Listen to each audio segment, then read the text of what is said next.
സ്വർണക്കൊള്ള പുറത്തു വന്ന് അതിന്റെ അന്വേഷണം കേരള ഹൈക്കോടതിയുടെ നേതൃത്വത്തിൽ പ്രഖ്യാപിച്ച് അന്വേഷണ സംഘത്തെ നിശ്ചയിച്ച് അന്വേഷണ സംഘം പ്രവർത്തനം ആരംഭിച്ച് കുറച്ച് ദിവസങ്ങൾക്കുള്ളിൽ തന്നെ കേരളത്തിലെ ഹൈന്ദവ സംഘടനകൾ ഈ അന്വേഷണത്തിൽ സംഭവിക്കാവുന്ന അപാകതകൾ എന്തൊക്കെയാണ്, അതിനെ സംബന്ധിച്ചുള്ള ആശങ്കകൾ എന്തൊക്കെയാണ് എന്ന് പൊതുസമൂഹത്തിന് മുമ്പേ വ്യക്തമാക്കിയിരുന്നു. അപ്പോ SITയെ സംബന്ധിച്ച് നമുക്കറിയാം, അസാധാരണമായ ഒരു രീതിയിലാണ് കേരള ഹൈക്കോടതി SITയെ നിശ്ചയിച്ചത്. സ്വർണക്കൊള്ള വിഷയം വന്ന സമയത്ത് ബഹുമാനപ്പെട്ട കേരള ഹൈക്കോടതിയുടെ മുൻപാകെ വിജിലൻസ് കൊടുത്ത റിപ്പോർട്ടിന്റെ അടിസ്ഥാനത്തിൽ ആ വിജിലൻസ് റിപ്പോർട്ടിൽ ആരൊക്കെയാണ് ഇതിൽ പ്രധാനപ്പെട്ട കുറ്റവാളികളായിട്ട് വരാൻ പോകുന്നത് എന്ന് വളരെ വ്യക്തമായിട്ട് പരാമർശിച്ചിരുന്നു. ആ വിജിലൻസ് റിപ്പോർട്ടിന്റെ അടിസ്ഥാനത്തിലാണ് കേരള ഹൈക്കോടതി അതിന്റെ ദേവസ്വം ബെഞ്ച് എന്നറിയപ്പെടുന്ന ആ ഡിവിഷൻ ബെഞ്ച് അവരൊരു അന്വേഷണ സംഘത്തെ നിയോഗിച്ചത്. തികച്ചും അസാധാരണമായ ഒരു രീതിയിലുള്ള ഒരു അന്വേഷണ സംഘത്തിന്റെ നിയമനമാണ് നടന്നത്.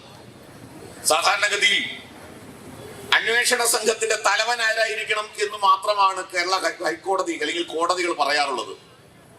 ബാക്കി ആ സംഘത്തിലുള്ളവരെ നിശ്ചയിക്കാൻ സംഘത്തലവന് അനുവദിക്കുകയാണ് ചെയ്യാറുള്ളത്. ആ സംഘത്തലവനോട് തന്റെ അന്വേഷണ സംഘത്തിലെ അംഗങ്ങൾ ആരായിരിക്കണം എന്നുള്ളതിനെ സംബന്ധിച്ച്, ആരൊക്കെയാണ് എന്നുള്ളതിന്റെ ഒരു ലിസ്റ്റ് കോടതിക്ക് സമർപ്പിക്കണം എന്ന് പറയും. അതിനപ്പുറത്തേക്ക് ഈ അന്വേഷണ സംഘത്തിൽ ഉള്ള പ്യൂൺ വരെ ആരായിരിക്കണം, ക്ലറിക്കൽ സ്റ്റാഫ് ആരായിരിക്കണം എന്നുവരെ നിശ്ചയിച്ചുകൊണ്ടുള്ള, അല്ലെങ്കിൽ അത്തരത്തിൽ വളരെ മൈന്യൂട്ടായിട്ടുള്ള കാര്യം വരെ നിശ്ചയിച്ചുകൊണ്ടാണ് കേരള ഹൈക്കോടതി ഈ അന്വേഷണ സംഘം കോൺസ്റ്റിറ്റ്യൂട്ട് ചെയ്തത്. അന്വേഷണ സംഘ തലവൻ മാത്രമല്ല, അന്വേഷണ സംഘത്തിലെ ഓരോ അംഗവും ആരായിരിക്കണം എന്ന് നിശ്ചയിച്ചു. അതൊരു അസാധാരണമായ നടപടിയാണ്, കേട്ടുകേൾവിയില്ലാത്ത നടപടിയാണ്. പക്ഷേ കേരള ഹൈക്കോടതിയുടെ നേതൃത്വത്തിൽ നടക്കുന്ന ഒരു അന്വേഷണം, ആ ഹൈക്കോടതിയുടെ നിരീക്ഷണത്തിൽ, ഡേ ടു ഡേ നിരീക്ഷണത്തിൽ നടക്കുന്ന അന്വേഷണം, ആ അന്വേഷണത്തിന്റെ റിപ്പോർട്ടാണെങ്കിൽ വളരെ കൗതുകരമാണ്. അന്വേഷണത്തിനെ സംബന്ധിച്ചുള്ള വാദഗതികൾ നടക്കുന്നത് വളരെ കൗതുകരമാണ്. കാരണം അതെല്ലാം ഇൻ ക്യാമറ പ്രൊസീഡിങ്സിലാണ് നടക്കുന്നത്. അവിടെ വാദിയുടെ വക്കീലിനും പ്രതിയുടെ വക്കീലിനും മാത്രമല്ലാതെ മറ്റാർക്കും പ്രവേശനമില്ല. കോടതിയിൽ എന്താണ് നടക്കുന്നത്, കോടതിക്ക് എന്താണ് റിപ്പോർട്ട് കൊടുക്കുന്നത് എന്ന് ആർക്കും അറിയില്ല. അപ്പൊ തികച്ചും ഇൻ ക്യാമറ പ്രൊസീഡിങ്സിൽ ഒരുപാട് ആളുകൾ അതിനെക്കുറിച്ച് സംശയം പ്രകടിപ്പിച്ചു. എന്തിനാണ് ഇങ്ങനെ ഒരു ഇൻ ക്യാമറ പ്രൊസീഡിങ്സ്? എന്ത് രഹസ്യ സ്വഭാവമാണ് കോടതിക്ക് സൂക്ഷിക്കാനുള്ളത് ഈ വിഷയത്തിൽ? എന്താണ് കോടതി ഒരു സാധാരണഗതിയിൽ ഒരു സ്ത്രീയുടെ ലൈംഗികാതിക്രമ കേസുമായി ബന്ധപ്പെട്ടതോ മറ്റൊക്കെ ആണെങ്കിൽ സാധാരണ ഇരയുടെ പേര് വെളിപ്പെടുത്താതിരിക്കാൻ, ഇരയുടെ പ്രൈവസി സംരക്ഷിക്കാൻ, സ്വകാര്യത സംരക്ഷിക്കാനൊക്കെ ഇൻ ക്യാമറ പ്രൊസീഡിങ്സ് നടത്താറുണ്ട്. പക്ഷേ ഒരു കവർച്ച കേസ് അന്വേഷണം, ഒരു കൊള്ളയുടെ അന്വേഷണം, ഒരു ഇൻ ക്യാമറ പ്രൊസീഡിങ്സ് നടത്തുമ്പോ അപ്പോൾ തന്നെ അതിനകത്ത് എന്താണ് കോടതി ഉദ്ദേശിക്കുന്നത് എന്ന് നമുക്ക് മനസ്സിലായില്ല. അതിനെ സംബന്ധിച്ചുള്ള ആശങ്കകൾ ഹൈന്ദവ സംഘടനകൾ പറഞ്ഞു. എന്തിനാണ് ഇൻ ക്യാമറ പ്രൊസീഡിങ്സ്? എന്തുകൊണ്ടാണ് കോടതി തന്നെ നേരിട്ട് അന്വേഷണ ഉദ്യോഗസ്ഥന്മാരെ നിശ്ചയിച്ചത്? ആ സമയം അന്വേഷണ ഉദ്യോഗസ്ഥന്മാരുടെ ഇന്റഗ്രിറ്റിയെ നമ്മൾ ചോദ്യം ചെയ്തിട്ടില്ല. അന്വേഷണ ഉദ്യോഗസ്ഥ തലത്തിലേക്ക്, സംഘത്തിലേക്ക് പുതിയതായിട്ട് 2 പേരെ കോപ്റ്റ് ചെയ്തു. അതാണ് ഇവിടെ കുമാർജി പറഞ്ഞത്. അവരെ സംബന്ധിച്ച് പറയുന്നത് അവരെ CPM-ന്റെ ഫ്രാക്ഷനിൽപ്പെട്ട പോലീസ് ഉദ്യോഗസ്ഥന്മാരാണെന്നാണ്. അപ്പൊ CPM-ന്റെ ഫ്രാക്ഷനിൽപ്പെട്ട പോലീസ് ഉദ്യോഗസ്ഥന്മാരെ അന്വേഷണ സംഘത്തിലേക്ക് കോപ്റ്റ് ചെയ്തുകൊണ്ട് അന്വേഷണം പുരോഗമിക്കുകയാണ്. അത് പുരോഗമിക്കുകയാണോ അധോഗമിക്കുകയാണോ എന്ന് നമുക്ക് അറിഞ്ഞുകൂടാ. കാര്യം ഇതിന് ശേഷം ഇനി എന്താ എന്ന് SITക്ക് മുന്നിൽ ഒരു ചോദ്യചിഹ്നമായിട്ട് നിൽക്കുകയാണ്. ഇനി എന്താണ് നടക്കാൻ പോകുന്നത്? ഇനി എന്താണ് SITക്ക് ചെയ്യാനുള്ളത്? അതുകൊണ്ട് അന്വേഷണം തുടക്കം മുതൽ തന്നെ സംശയാസ്പദമായ രീതിയിൽ പോയി എന്നുള്ള ആക്ഷേപം ഹിന്ദു സംഘടനകൾക്ക് ഇന്നുണ്ടായതല്ല, തുടക്കം മുതൽ ഉന്നയിച്ചുകൊണ്ടിരിക്കുന്നതാണ്. ഈ അന്വേഷണ സംഘത്തിന് ചില പരിമിതികളുണ്ട്, ചില നിയന്ത്രണങ്ങളുണ്ട്, രാഷ്ട്രീയമായ ചില സമ്മർദ്ദങ്ങൾക്ക് വിധേയമായിട്ടാണ് ഈ അന്വേഷണ സംഘം പ്രവർത്തിക്കുന്നത്. ഈ അന്വേഷണ സംഘത്തിന്റെ തലവൻ ഉൾപ്പെടെയുള്ള അന്വേഷണ സംഘാംഗങ്ങൾ ആഭ്യന്തരമന്ത്രി പിണറായി വിജയന്റെ കീഴിൽ പ്രവർത്തിക്കുന്നവരാണ്. അവർ ഇന്നല്ലെങ്കിൽ നാളെ കോടതിയുടെ നിരീക്ഷണം വിട്ട് അവർ പൂർണ്ണമായും സർക്കാരിന്റെ നിയന്ത്രണത്തിൽ പ്രവർത്തിക്കേണ്ടവരാണ് എന്ന് വരുമ്പോൾ ആ അന്വേഷണ സംഘത്തിന്റെ പരിമിതി അതിനെ സംബന്ധിച്ചൊക്കെ ഒരുപാട് തവണ നാം സൂചിപ്പിച്ചതാണ്. മാത്രമല്ല, എന്തുകൊണ്ട് CBI അന്വേഷണം എന്നതിനെ കുറിച്ച് വളരെ വ്യക്തമായിട്ട് നമ്മൾ പറഞ്ഞു. എന്തുകൊണ്ട് CBI അന്വേഷണം, എന്തുകൊണ്ട് ഈ ഹൈക്കോടതിയുടെ നിരീക്ഷണത്തിലുള്ള ഈ അന്വേഷണം പോരാ എന്നതിനെ കുറിച്ച് ഇന്നത്തെ SIT കൊടുത്ത റിപ്പോർട്ട് തന്നെ മാത്രം മതി. ഇപ്പൊ ഇന്ന് SIT കൊടുത്ത റിപ്പോർട്ട് എന്താണ്? ഇന്നെന്ന് വെച്ചാൽ ഇന്നലെ കൊടുത്ത റിപ്പോർട്ട് എന്താണ്? അത് കട്ടിളപ്പാളിയിൽ നിന്നും 15 സാമ്പിളുകൾ ശേഖരിച്ചിരുന്നു. ആര്? SIT. ആ 15 സാമ്പിളുകൾ അത് ഏത് സ്വർണമാണ്, ആ സ്വർണത്തിന്റെ പ്യൂരിറ്റി എന്താണ്, ആ സ്വർണം യഥാർത്ഥത്തിൽ ശബരിമലയിൽ UB ഗ്രൂപ്പ് സ്വിറ്റ്സർലൻഡിൽ നിന്നും ഇറക്കുമതി ചെയ്ത് 24 കാരറ്റ് തനി തങ്കം പൊതിഞ്ഞ ആ സ്വർണം തന്നെയാണോ, അത് തന്നെയാണോ എന്ന് വ്യക്തമാക്കാൻ വേണ്ടി VSSCക്ക് നമ്മുടെ വിക്രം സാരാഭായ് സ്പേസ് സെന്റർ VSSCക്ക് അയച്ചിരുന്നു. ആ 15 സാമ്പിളിന്റെയും റിപ്പോർട്ട് അവര് കോടതിയിൽ സമർപ്പിച്ചു SIT. ഇപ്പൊ പുറത്തു വന്നിരിക്കുന്ന വാർത്ത ആ സ്വർണം യഥാർത്ഥത്തിൽ ഇവര് കൊടുത്ത സ്വർണവുമായിട്ട് ബന്ധപ്പെട്ട് നിൽക്കുന്നു എന്നാണ്. എന്ന് വെച്ചാൽ അതിന്റെ അർത്ഥം 414 ഗ്രാം സ്വർണം, അതേപോലെ 184 ഗ്രാം സ്വർണം. ഈ സ്വർണത്തെ സംബന്ധിച്ച് VSC കൊടുത്ത റിപ്പോർട്ട് അനുസരിച്ച് 484 ഗ്രാം സ്വർണം കഴിച്ചുള്ള സ്വർണം, 30.5 കിലോ സ്വർണം ഉപയോഗിച്ചു എന്നാണല്ലോ പറയുന്നത്. ആ സ്വർണം എവിടെ? ആ സ്വർണത്തിന്റെ ആന്റിറ്റി വാല്യൂ കണക്കിലെടുക്കുമ്പോൾ അതിന് യഥാർത്ഥ സ്വർണത്തിന്റെ വിലയല്ല ഉള്ളത് എന്ന് എല്ലാവർക്കും അറിയാം. അപ്പോ ആ സ്വർണം എവിടെ? ആ സ്വർണം, അതായത് ഒരു കവർച്ചാ കേസിൽ ഏറ്റവും പ്രധാനപ്പെട്ടത് തൊണ്ടി മുതൽ കണ്ടെത്തുക എന്നുള്ളതാണ്. 484 ഗ്രാം സ്വർണമേ കണ്ടെത്തിയിട്ടുള്ളൂ. ബാക്കി എവിടെ? തൊണ്ടി മുതൽ എവിടെ? ആ തൊണ്ടി മുതൽ കണ്ടെത്താൻ SITക്ക് വല്ല ഉദ്ദേശവുമുണ്ടോ? ആ തൊണ്ടി മുതൽ എവിടേക്ക് പോയി എന്ന് കണ്ടെത്താൻ SITക്ക് കഴിഞ്ഞിട്ടുണ്ടോ? അവിടെയാണ് നമുക്ക് ഇറ്റലിയുമായിട്ടുള്ള ബന്ധത്തെ കുറിച്ച് പറയേണ്ടി വരുന്നത്. അവിടെയാണ് സോണിയാഗാന്ധിയുമായ ബന്ധത്തെ കുറിച്ച് നമുക്ക് പറയേണ്ടി വരുന്നത്. അവിടെയാണ് പുരാവസ്തു മൂല്യം ഉള്ള ഒരു വളരെ ആത്മീയ മൂല്യമുള്ള വസ്തുവിന് കോടാനുകോടി രൂപയുടെ മൂല്യം വരുന്ന ആ വസ്തുവിന്റെ അന്താരാഷ്ട്ര തലത്തിലുള്ള ആ തിരോധാനത്തെ കുറിച്ച് നമുക്ക് പറയേണ്ടി വരുന്നത്, ആ കച്ചവട സംഘത്തെ കുറിച്ച് പറയേണ്ടി വരുന്നത്. അവിടെ SITക്ക് എന്താ പറയാനുള്ളത്? SITക്ക് എന്താണ് ആ കാര്യത്തിൽ മുന്നേറാൻ കഴിയുക? അന്വേഷണത്തിന്റെ രീതി അതിന് ഉത്തരം പറയണ്ടേ? ഈ കാര്യം നമ്മൾ അന്നേ പറഞ്ഞതല്ലേ, കേരള ഹൈക്കോടതി എന്ന് സൂചിപ്പിച്ചതല്ലേ. എന്തുകൊണ്ടാ കേരള ഹൈക്കോടതിക്ക് അത് തോന്നാത്തത്? ഇപ്പോ ഇന്ന് കേരള ഹൈക്കോടതി ഒരു ഉത്തരവ്, അല്ലെങ്കിൽ ഉത്തരവല്ല, തന്ത്രി സംഘടന ഒരു ഹർജി കേരള ഹൈക്കോടതിയിൽ കൊടുത്തിട്ടുണ്ട്. CBI അന്വേഷണം വേണം എന്നാവശ്യപ്പെട്ടു. നമ്മുടെ കുമാർജി കൊടുത്തിട്ടുണ്ടായിരുന്നു നമ്മുടെ സംഘടനയ്ക്ക് വേണ്ടി. ഫസ്റ്റ് കുമാർജിയാണ് അത് കൊടുത്തത് നമ്മുടെ സംഘടനയ്ക്ക് വേണ്ടി. അതിനുശേഷം BJPയുടെ പ്രസിഡന്റ് കൊടുത്തിട്ടുണ്ട്, രാജീവ് ചന്ദ്രശേഖർ. ഇന്നലെ കൊടുത്ത ഹർജിയിലെ ഇന്ന് വാദം കേട്ടു. ഹൈക്കോടതി വളരെ രൂക്ഷമായ ഭാഷയിൽ വിമർശിച്ചുകൊണ്ട് ചോദിക്കുകയാണ്, നിങ്ങൾ പ്രതികളെ രക്ഷിക്കാനാണോ ശ്രമിക്കുന്നതെന്നാണ്. നിങ്ങൾ പ്രതികളെ രക്ഷിക്കാൻ ശ്രമിക്കുകയാണോ എന്ന് കോടതി CBI അന്വേഷണം ആവശ്യപ്പെട്ട് ഹൈക്കോടതിയിൽ പോയപ്പോ ചോദിച്ചിരിക്കുക. എനിക്ക് ബഹുമാനപ്പെട്ട കോടതിയെ ഓർമ്മിപ്പിക്കാനുള്ളത്, ഈ അന്വേഷണത്തെ സംബന്ധിച്ച് ഇതിന്റെ അന്താരാഷ്ട്ര ബന്ധം ഉണ്ട് എന്ന് ആദ്യം സംശയം പ്രകടിപ്പിച്ചത് കേരള ഹൈക്കോടതിയാണ്, ദേവസ്വം ബെഞ്ചാണ്, ഡിവിഷൻ ബെഞ്ചാണ്. രണ്ടാമത്, ഈ അന്വേഷണം ശരിയായ ദിശയിലല്ല പോകുന്നത് എന്ന് കേരള ഹൈക്കോടതിയുടെ സിംഗിൾ ബെഞ്ച് ജസ്റ്റിസ് ബദറുദ്ദീൻ 2 തവണയാണ് പറഞ്ഞത് ഈ അന്വേഷണം ശരിയായ ദിശയിലല്ല പോകുന്നതെന്ന്. എനിക്ക് ബഹുമാനപ്പെട്ട കേരള ഹൈക്കോടതിയെ ഓർമ്മിപ്പിക്കാനുള്ളത്, CBI അന്വേഷണം ആവശ്യപ്പെട്ടുകൊണ്ട് നടത്തുന്ന ആവശ്യങ്ങൾ പ്രതികളെ രക്ഷിക്കാനാണോ എന്നുള്ള ചോദ്യം യഥാർത്ഥത്തിൽ ചോദിച്ചത് കേരള ഹൈക്കോടതിയാണ് എന്ന് മറക്കാതിരിക്കുക. ആ ഓർമ്മ കേരള ഹൈക്കോടതിക്ക് ഉണ്ടായിരിക്കണം എന്ന് ഞാൻ സൂചിപ്പിക്കാൻ ആഗ്രഹിക്കുകയാണ്. ഇത് കേരളത്തിലെ ഹൈന്ദവ സംഘടനകൾ മാത്രമല്ലല്ലോ പറഞ്ഞത്. കേരള ഹൈക്കോടതി തന്നെ പറഞ്ഞില്ല ഈ അന്വേഷണം ശരിയല്ല, ഈ അന്വേഷണത്തിൽ എത്തേണ്ട ആളുകളിലേക്ക് എത്തിയില്ല, കണ്ടെത്തേണ്ട കാര്യങ്ങൾ കണ്ടെത്തിയിട്ടില്ല എന്ന് സംശയം പ്രകടിപ്പിച്ചത് കേരള ഹൈക്കോടതിയാണ്. ആ കേരള ഹൈക്കോടതിയോടാണോ പ്രതികളെ രക്ഷിക്കാൻ ശ്രമിക്കുന്നത് എന്നുള്ള ചോദ്യം ഇന്ന് കേരള ഹൈക്കോടതി ചോദിച്ചിട്ടുള്ളത് എന്ന് ഞാൻ ചോദിക്കുക. അതുകൊണ്ട് CBI അന്വേഷണത്തിന്റെ ആവശ്യകത എന്താണ് എന്ന് വളരെ വ്യക്തമായിട്ട് പൊതുസമൂഹത്തിന് ബോധ്യമുണ്ട്. ആ CBI അന്വേഷണം അത് ഏതെങ്കിലും രാഷ്ട്രീയ തെരഞ്ഞെടുപ്പുമായി ബന്ധപ്പെട്ടല്ല. ഹിന്ദു സംഘടനകൾ പഞ്ചായത്ത് തെരഞ്ഞെടുപ്പ് വന്നു, ഇനിയിപ്പോ നിയമസഭാ തെരഞ്ഞെടുപ്പ് വരും, കുറെ കഴിയുമ്പോൾ ലോക്സഭാ തെരഞ്ഞെടുപ്പ് വരും. തെരഞ്ഞെടുപ്പുകൾ ഇങ്ങനെ വന്നു പോയിക്കൊണ്ടിരിക്കും. പക്ഷെ ഹൈന്ദവ സംഘടനകളെ സംബന്ധിച്ചിടത്തോളം അവർക്ക് നീതി കിട്ടണം, ഹിന്ദുക്കളെ സംബന്ധിച്ചിടത്തോളം നീതി കിട്ടണം, അവർക്ക് ന്യായമായ ഒരു പരിഹാരം ഉണ്ടാവണം. ശബരിമല സ്വർണ്ണക്കൊള്ളയെ സംബന്ധിച്ച് അതൊരു ടിപ്പ് ഓഫ് ദി ഐസ്ബർഗ് ആണ്, മഞ്ഞുമലയുടെ ഒരു അറ്റമാണ്. സ്വർണ്ണക്കൊള്ള മാത്രമാണോ ശബരിമലയിൽ നടന്നത്? 16 ലക്ഷം രൂപയുടെ ആടിയ ശിഷ്ടം നെയ്യ് അതിന്റെ വിൽപ്പനയിൽ അഴിമതി നടന്നു എന്ന് പറഞ്ഞില്ലേ? ശബരിമലയിൽ സർവ്വരംഗത്തും അഴിമതിയാണ്. ശബരിമലയുടെ സർവ്വരംഗവും കുത്തഴിഞ്ഞ അവസ്ഥയിലാണ്.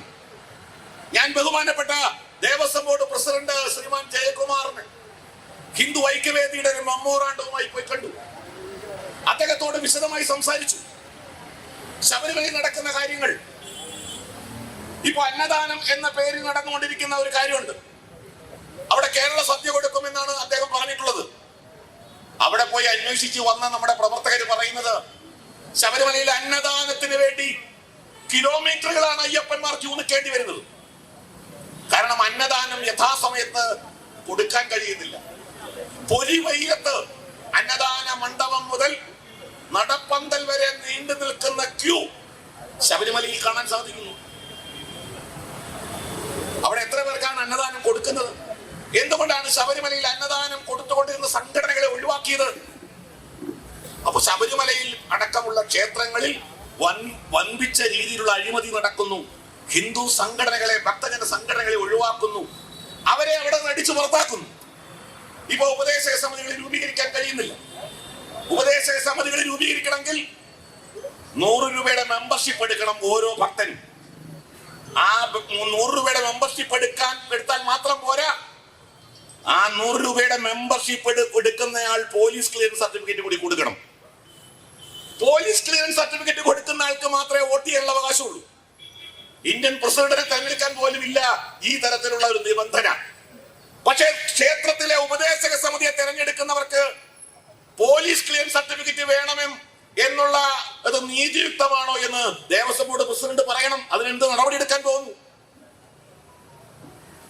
ദേവസ്വം ബോർഡിലെ വിവരാവകാശ നിയമം അനുസരിച്ച് ഒരു ആപ്ലിക്കേഷൻ കൊടുക്കണമെന്ന് വന്നാൽ ആ വിവരാവകാശ നിയമം 2005 പാസ്സാക്കിയിട്ടുണ്ട് ഇന്ത്യ ഗവൺമെന്റ്. ആ നിയമത്തിന്റെ ആക്ട് അനുസരിച്ച് 10 രൂപയുടെ കോർട്ട് ഫീസ് സ്റ്റാമ്പ് ഒട്ടിച്ച ഒരു ആപ്ലിക്കേഷൻ കൊടുത്താൽ നമുക്ക് വേണ്ട വിവരം തരും. പക്ഷേ ദേവസ്വം ബോർഡിൽ, തിരുവിതാംകൂർ ദേവസ്വം ബോർഡിൽ അത് സാധ്യമല്ല. തിരുവിതാംകൂർ ദേവസ്വം ബോർഡിൽ 10 രൂപയുടെ കോർട്ട് ഫീസ് സ്റ്റാമ്പ് അല്ല ഒട്ടിക്കേണ്ടത്, പകരം ദേവസ്വം ബോർഡ് ഇറക്കിയിട്ടുള്ള ഒരു സ്റ്റാമ്പ് ഒട്ടിക്കണം. തിരുവിതാംകൂർ ദേവസ്വം ബോർഡിന്റെ സ്റ്റാമ്പ്. ആ തിരുവിതാംകൂർ ദേവസ്വം ബോർഡിന്റെ സ്റ്റാമ്പ് ഒട്ടിക്കുക എന്ന് പറഞ്ഞാൽ കേന്ദ്ര സർക്കാർ പാസാക്കിയ നിയമത്തിന് വിരുദ്ധമായി പ്രവർത്തിക്കുക എന്നാണ്. ഇവിടെ ആരെങ്കിലും ചോദ്യം ചെയ്യുന്നുണ്ടോ? ആർക്കെങ്കിലും അതിന് പരാതി ഉണ്ടോ എന്ന് മാത്രമല്ല, ഞാൻ ശ്രീ ജയകുമാറിനോട് ചോദിക്കുകയുണ്ടായി, സർ ഈ സ്റ്റാമ്പ് എവിടെ കിട്ടുന്നു കൂടി പറയാമോ? തിരുവിതാംകൂർ ദേവസ്വം ബോർഡിന്റെ ഈ സ്റ്റാമ്പ് എവിടെ കിട്ടും? അതിന് ഉത്തരവില്ല. അപ്പൊ ഇങ്ങനെ ഈ ക്ഷേത്രങ്ങളെ മുഴുവൻ കൊള്ളയടിച്ച് ഇല്ലാതാക്കി ഭക്തജനങ്ങളെ അകറ്റുന്ന ഒരു സംവിധാനം, ആ സംവിധാനം ഇന്ന് ഹിന്ദു ഭക്തജനങ്ങളുടെ മുമ്പിൽ ഒരു ചോദ്യചിഹ്നമായി നിൽക്കുകയാണ്. അതുകൊണ്ട് ഈ സംവിധാനം മൊത്തത്തിൽ പരിഷ്കരിക്കേണ്ടത് ആവശ്യമാണ്, ഉടച്ചു വാർക്കേണ്ടത് ആവശ്യമാണ്. ദേവസ്വം ബോർഡുകൾ ഉടച്ചു വാർക്കണം. അതിനനുസൃതമായി ഹൈന്ദവ സമൂഹം തയ്യാറാവണം. ഇത് ഞാൻ സർക്കാരിന് മാത്രം കുറ്റപ്പെടുത്തില്ല, നമുക്ക് ഭക്തന്മാർക്ക് എല്ലാവർക്കും അതിന്റെ ഉത്തരവാദിത്വമുണ്ട്. ക്ഷേത്രത്തിലെ സമ്പത്ത് സംരക്ഷിക്കാനുള്ള ഉത്തരവാദിത്വം ഭക്തന്മാർക്കുണ്ട്. ആ ഉത്തരവാദിത്വം ഓരോ ക്ഷേത്രത്തിലും ചുറ്റും താമസിക്കുന്ന ഭക്തന്മാരുടെ ഉത്തരവാദിത്വമാണ്. ആ ക്ഷേത്രത്തിലെ ഭൂമി അന്യാധീനപ്പെടുമ്പോൾ, ആ ക്ഷേത്രത്തിലെ സമ്പത്ത് കൊള്ളയടിക്കപ്പെടുമ്പോൾ, ആ ക്ഷേത്രത്തിലെ സ്വത്തുക്കൾ കൊള്ളയടിക്കപ്പെടുമ്പോൾ അത് ചോദ്യം ചെയ്യാൻ ഭക്തജനങ്ങളെ രംഗത്ത് വരണ്ടേ?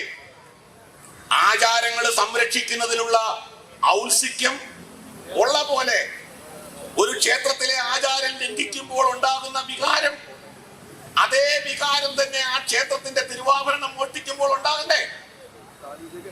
അതെന്തുകൊണ്ടാണ് ഹിന്ദുക്കൾക്ക് ഇല്ലാതെയായി പോകുന്നത്? ക്ഷേത്രത്തിന്റെ ആചാരത്തോടൊപ്പം ക്ഷേത്രത്തിന്റെ സമ്പത്തും സംരക്ഷിക്കാൻ നമ്മൾ തയ്യാറാണ്.